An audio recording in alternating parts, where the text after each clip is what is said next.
वृंदावन में एक ऐसा मंदिर है जो सिर्फ एक पुरानी ऐतिहासिक इमारत से कहीं बढ़कर है।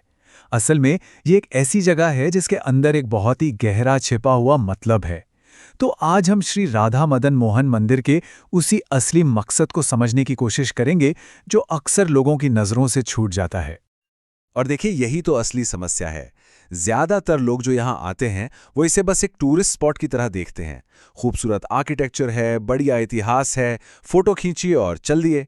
लेकिन वो इसके असली मकसद को, इसकी आत्मा को समझने से चूक जाते हैं। तो एक तरफ है टूरिस्ट का नजरिया, एक प्राचीन सुंदर जगह, और दूसरी तरफ है इसका असली मतलब, जो गौड़ीय दर्शन की आध्यात्मिक नींव रखता है। ये ईश्वर के साथ हमारे रिश्ते को साफ करने के बारे में है, उसे एक स्पष्टता देने के बारे में है।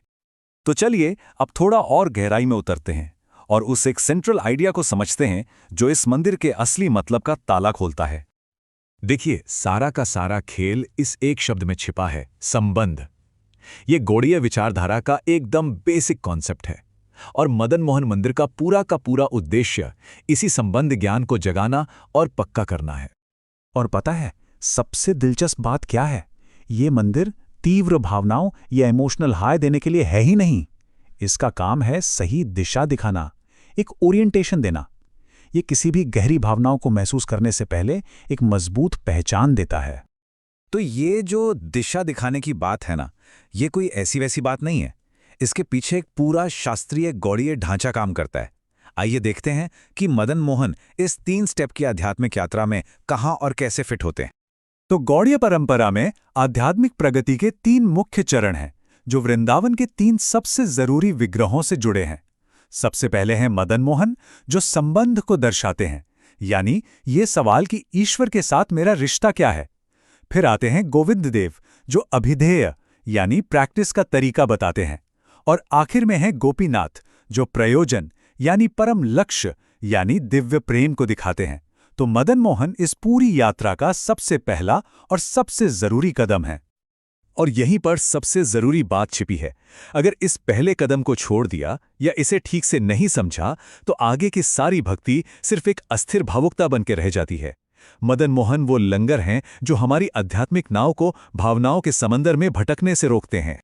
तो अब ये देखते हैं कि कैसे मंदिर की हर एक चीज, उसका नाम, उसकी लोकेशन, उसका आर्किटेक्चर, सब कुछ इसी एक बुनियादी मकसद की तरफ इशारा करता है। चलिए नाम से ही शुरू करते हैं। मदन का मतलब है कामदेव यानी दुनिया का सारा आकर्षण, और मोहन मतलब जो मोहित कर ले। तो मदन मोहन वो हैं जो खुद कामदेव को भी मोहित कर लेते हैं। मतलब ये नाम ही हमें दुनिया के आकर्षण से ध्यान हटाकर दिव्य संबंध की ओर ले जाने का प्रतीक है।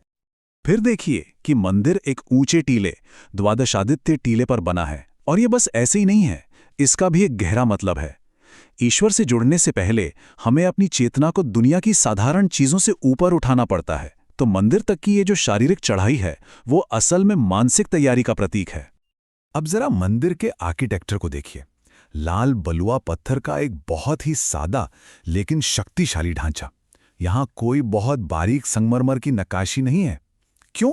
क्योंकि इसका मकसद भावनाओं को भड़काना नहीं, बल्कि नींव को मजबूत करना है। इसकी बनावट खुद कहती है, सजावट से ज्यादा जरूरी बुनियाद है। और विग्रह का व्यक्तित्व भी बहुत कुछ कहता है। कहानी है कि सनातन गोस्वामी बहुत ही सादगी से रहते थे और भगवान उनकी सूखी रोटियां खाने भी आ गए। मतलब मदन मोहन आपकी योग्यता नहीं, आपकी ईमानदारी देखते हैं। वो नए साधुकों को भी अपनाते हैं। और जब औरंगजेब के डर से मूल विग्रह को करौली ले जाया गया, तब भी यहां भक्ति बनी रही। ये दिखाता है कि रिश्ता भौतिक उपस्थिति से भी बढ़कर है। तो ठीक है, ये तो समझ आ गया कि क्या और क्यों। लेकिन अब सवाल आता है कैसे?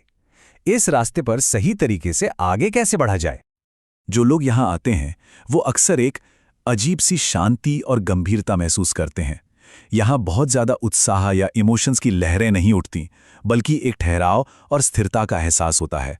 और ऐसा इसलिए है क्योंकि ये मंदिर पहचान को स्थिर करने का काम करता है, भावनाओं को नहीं। इसी वजह से गौड़ीय परंपरा में दर्शन का एक खास क्रम बताया गया है। सबसे पहले मदन मोहन के दर्शन करके संबंध को स्थापित किया जाता है।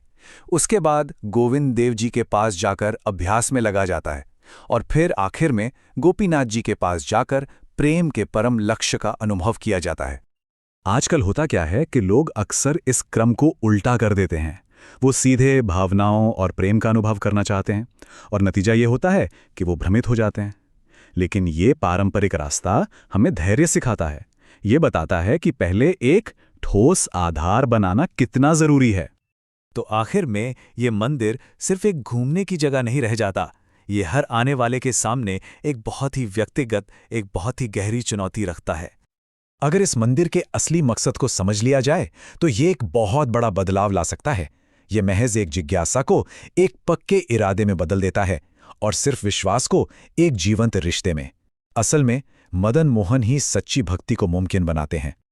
तो अगली बार जब कोई यहां आए तो मंदिर में प्रवेश करने से पहले उस पहाड़ी पर खड़े होकर बस एक सवाल पर सोचा जा सकता है, मैं कृष्ण को अपने जीवन में क्या भूमिका देना चाहता हूं? क्योंकि जब तक इस सवाल का जवाब साफ न हो, तब तक शायद मदन मोहन का असली दर्शन शुरू ही नहीं होता।